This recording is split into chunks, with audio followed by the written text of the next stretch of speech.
জমি অধিগ্রহণ অনুমোদনের পরেও ভাড়া বাসায় চলছে পিরোজপুর বিজ্ঞান ও প্রযুক্তি বিশ্ববিদ্যালয়ের পাঠদান।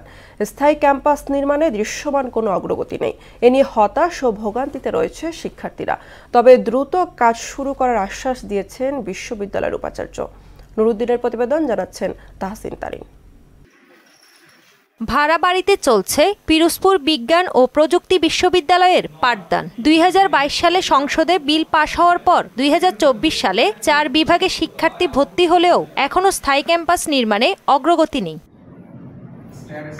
পিরোজপুর সদর উপজেলার কদমতলা এলাকায় 75 একর জমি অধিগ্রহণের অনুমোদন পাওয়ার পরেও বিশ্ববিদ্যালয়ের প্রশাসনিক কার্যক্রম চলছে ভাড়া করা ভবনে। এতে ভোগান্তিতে শিক্ষার্থীরা। সমাধানে কর্তৃপক্ষের কাছে স্থায়ী ক্যাম্পাসের দাবি শিক্ষার্থীদের। দীর্ঘ 7-8 মাসের ক্লাসের মধ্যে অস্থায়ী ক্যাম্পাসে আমাদের অনেক ধরনের অসুবিধা দেখা দিচ্ছে। নানা ধরনের নিরাপত্তাহীনতায় আমাদের ভুগতে হয়। কালচারাল ফেস্ট, তারপর সায়েন্স ফেস্ট, এগুলো করতে আমাদের খুবই সমস্যা হয়। আমাদের গবেষণা ল্যাব এসবের জন্য কোনো ভালো জায়গা পাওয়া যায় না, যেহেতু এটা ভাড়া ক্যাম্পাস। পার্মানেন্ট ক্যাম্পাসের অবকাঠামো নির্মাণ যত দ্রুত সম্ভব শুরু করা হোক। নিজস্ব ক্যাম্পাস না থাকায় নানা সমস্যায় পড়েছেন শিক্ষকরা। পরিস্থিতি মোকাবেলায় ঊর্ধ্বতন কর্তৃপক্ষের সহযোগিতা কামনা করেন তারা। পিরোজপুরের মতো শহরে বা আমরা শহরটাতে যেটাতে আছি সেখানে এরকম বড় বিল্ডিং এখনো নাই যেখানে আমরা ক্লাস কন্টিনিউ করতে পারি। বিশ্ববিদ্যালয়ে ভূমি অধিগ্রহণ, তারপরে ফিজিবিলিটি স্টাডি, এগুলো হয়তো বা অগ্রসর হয়েছে, কিন্তু এগুলো শুধু অগ্রসর হলেই চলবে না।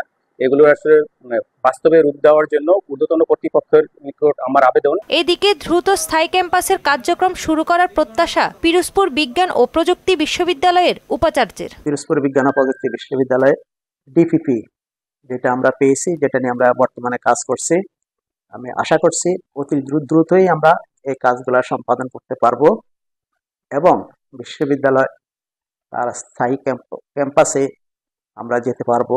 কবে নাগাদ তাদের সমস্যার সমাধান হবে সেদিকেই তাকিয়ে আছে শিক্ষক শিক্ষার্থীরা।